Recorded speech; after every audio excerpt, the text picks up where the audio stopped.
It does seem we have a whole generation now of people looking for some excuse to be a bully, to push people around and still feel more moral than them. Now, the Palestinian cause is obviously one excuse now. You see some of the protests. The global warming movement has long been another. And for instance, just the other day, just over the weekend, 2 climate extremists threw soup on the world's most famous painting, the Mona Lisa, at the Louvre, to claim we're running out of food because of, well, you guessed it, global warming. In fact, of course, again, totally ignorant morons. The opposite is true. The warmer we've got, the bigger the world's harvests have been of grain crops, for instance. That's the orange line at the top, and the grey, the stocks of grain, also at about record levels. So no worry about that. Joining me from London is writer, author, columnist and broadcaster Esther Krakue. Esther, thank you so much for joining us again. It seems to me we have lost the ability to disagree politely without wanting to, smash the other person, cost them their job, bully them, interrupt their time of the Australian Open or the cricket, or to interrupt their time looking at the world's greatest paintings, things like that. It's really quite extraordinary. It is quite extraordinary, and this latest protest at the Louvre, where 2 members of, believe it or not, Food Response, which is now the 3rd group in sort of the holy trifecta of climate nonsense, the other 2 being Extinction, Rebellion and Just Stop Oil. They're protesting because apparently 1 in 3 farmers in France don't get 3 square meals a day. Now, they could get 4 square meals a day or just 2, we don't know. But apparently this has become the latest cause du jour.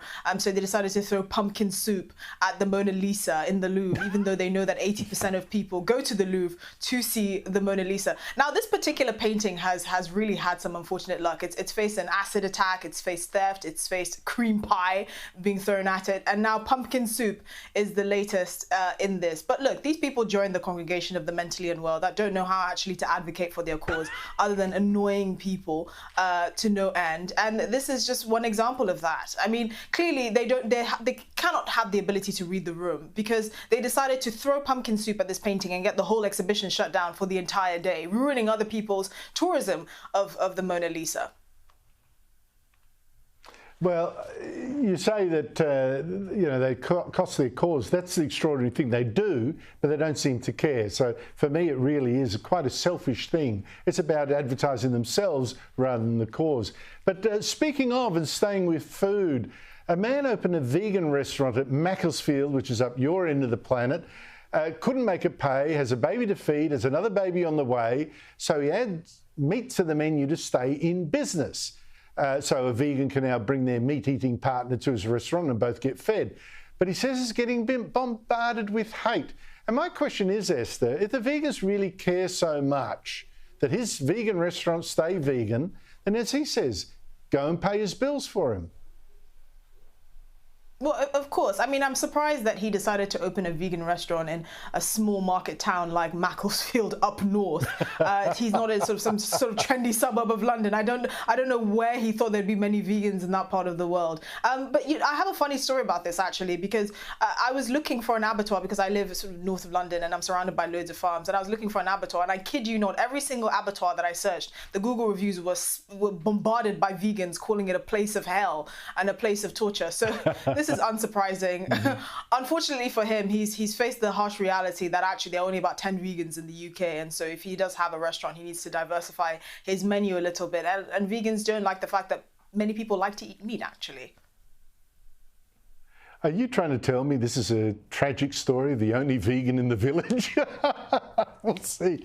The European Union, meanwhile, has issued a 61-page booklet advising politicians and public servants to scrap gendered language. You can't say no man's land. Also, don't say pushy or shrill, because that's what's used against women, and don't say virile, because that's used to praise men. And you can't say king and queen. You've got to say queen and king, even if a woman simply married into the title to get the queen business. Fair enough? I mean, clearly the EU has bigger problems to be worrying about than to release a gender sensitivities report to the country to best describe things like virile. I mean, I kid you not. One of the reasons why they said to reword virile to strong is because virile is mainly used to describe men. Although I'm pretty sure if you told most men that their woman is virile, they'll assume that it's one of those new kinds of women with penises. So men steer clear of virile women. Look, you've trumped me, but honestly, like you say, 61. Where do they get the time for this, Esther? I mean, clearly the EU has, like I've said, bigger problems to worry about, but it's actually part of the broader scope of this sort of takeover. It's not just about policing your language, it's also about policing other aspects of your life. Today you can't say fireman or firewoman, tomorrow you can't say, things like king and queen. It all comes down to the control. And really, they know that this is pointless. They know that most people are still going to call only men virile, but they feel the need to say that to highlight their virtuousness and their piety.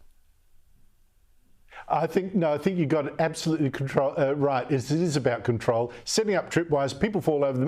Gotcha, I'm better than you. That's really what it is. Esther Krakue, thank you so much for your time.